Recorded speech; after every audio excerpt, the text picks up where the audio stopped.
First of all, if you have not seen my Cedar Fair Iceberg video, then pause the video right now and go watch that video, because this video is basically an expansion upon the previous video, so go check that out. If you are returning from the Cedar Fair Iceberg video, then welcome back. And as many of you know, obviously I posted an Iceberg video about a week ago, and it did pretty well. However, it's not complete. That's right, there is more to this Iceberg video. I was informed via comment on my last video that I missed a lot of the Cedar Fair lore, and this viewer was also kind enough to share some of the Cedar Fair lore with me so I can make this video. I would shout him out right now, but he prefers to stay anonymous, so I'm going to respect his privacy. I also want to thank all my viewers, not only on the Cedar Fair Iceberg video, but all my videos. You guys are literally awesome, and I really couldn't do this stuff without you. Anyways, enough jibber jabber, let's get to the first new entry on the Iceberg.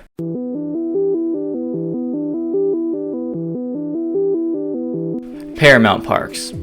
There are 5 parks in the Cedar Fair chain that used to be owned and operated by Paramount: Kings Island, Kings Dominion, Carowinds, Canada's Wonderland, and California's Great America. All 5 of these parks had their rides themed to the Paramount movie franchises like Top Gun, The Italian Job, and many more. In 2006, Cedar Fair bought all the Paramount parks from CBS for an estimated $1.24 billion.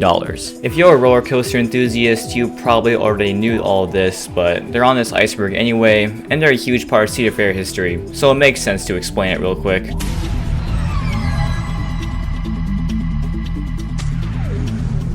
Interconnected universe. If you look closely at all the Cedar Fair parks, you will see an abundance of Easter eggs and references to other rides or parks. Remember in the previous video when I talked about similar yearly ride themes? Well, this entry is similar, but on a much bigger scale. What's very strange is that Cedar Fair likes to have reference and or Easter eggs to their old defunct attractions, like Son of Beast, Disaster Transport, Orient Express, and Firehawk. Cedar Fair remembers their old attractions, unlike Six Flags and other park chains who simply forget about them and leave them in the past. But Cedar Fair likes to bring those back and also introduce new Easter eggs and references throughout all of their parks. So this means that Cedar Fair has an interconnected universe that's unique to Cedar Fair only. Other park chains do not have this. At least not to the same extent as Cedar Fair.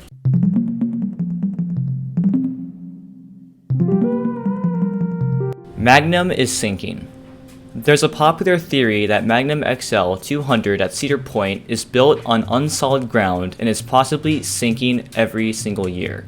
If this theory is true, then it's only a matter of time before Magnum XL 200 collapses.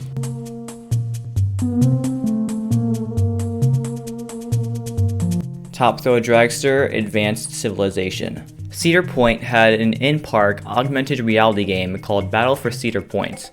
In one of the promotion videos for the Top Throw Dragster clan, the narrator said this: "Centuries ago, a group of explorers stumbled upon an incredible treasure, a mechanical artifact left behind by an advanced civilization." The last 2 words, advanced civilization, kind of stick out as being kind of odd. This brings up a question: who is the advanced civilization? Cedar Point never elaborated on this, which is why it's a huge mystery. So far, nobody has solved it yet.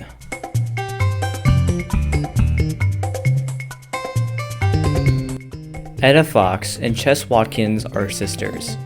Cedar Point fans have said that Commander Etta Fox and Chess Watkins are actually sisters because this was revealed at the Forbidden Frontier section of Cedar Point. The original Knott's Berry Tales takes place in 1986. Knott's Berry Tales was a dark ride at Knott's Berry Farm that opened in the year 1975 and closed in the year 1986. About a year or so ago, Knott's Berry Farm announced a new 2020 attraction called Knott's Berry Tales Return to the Fair. The story of this new dark ride takes place 34 years after the original dark ride story, so that means it has to be taking place in 1986. Who is Zak? At Michigan's Adventure, there's a roller coaster called Zak Zoomer. This is a CCI family coaster that was built in 1994. This coaster has been named Zak Zoomer ever since it opened, which raises the question, who is Zak? Because clearly this coaster is named after him, so he has to be a person of significant value for this park, because if it's not, then why call it Zak Zoomer? Literally no one knows who Zak is, and Cedar Fair has not confirmed anything on this subject, so it remains a mystery.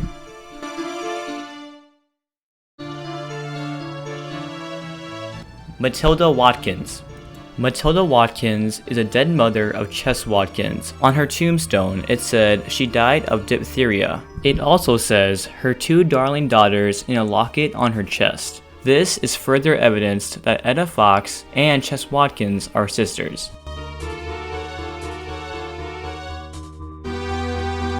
The Shed Monsters are other rides. The GCI wooden roller coaster Mystic Timbers at Kings Island has a themed brake run at the end called The Shed. After all the effects, you will turn into the station, but before you do that, a screen portraying a monster will rip the side off the shed and try and grab you or scare you. There are 3 total monsters you can encounter in the shed, the most common being the bat, the second most common being the snake, and the rarest, the tree. Most roller coaster enthusiasts thought this was a lame attempt at theming, but Kings Island fanboy made an amazing discovery and theory. He claims that all 3 monsters represent different rides at Kings Island. The tree monster is obviously a reference to Mystic Timbers, but the snake is a reference to Diamondback the B&M Hyper. This is evidenced by very similar gestures made in the Diamondback logo and the snake in the shed. Same goes for the bat. The bat is a reference to the original aero suspended coaster that was at Kings Island, and once again, the gestures used in the shed are very similar to the logo. All of this is a very cool Easter egg that most enthusiasts totally overlooked.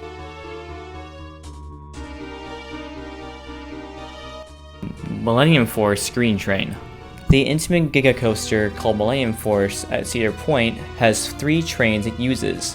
A blue train, a red train, and a yellow train. But there is a theory that a 4th green train existed. In the coaster's early years of operation, the green train apparently flew off the track and landed in Lake Erie.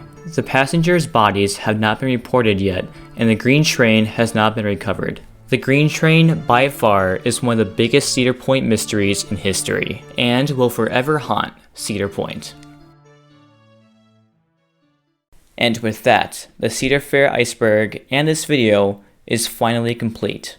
Once again everybody, thank you so much for watching this video, and I really hope you learned something new and or interesting today. I am planning to do a Six Flags Iceberg in the future, but for right now, thank you all so much, and it would really help if you could like, comment, and subscribe. That would be super helpful. But with all that said, thank you all so much, and I'll catch you next time on North Star Coasters.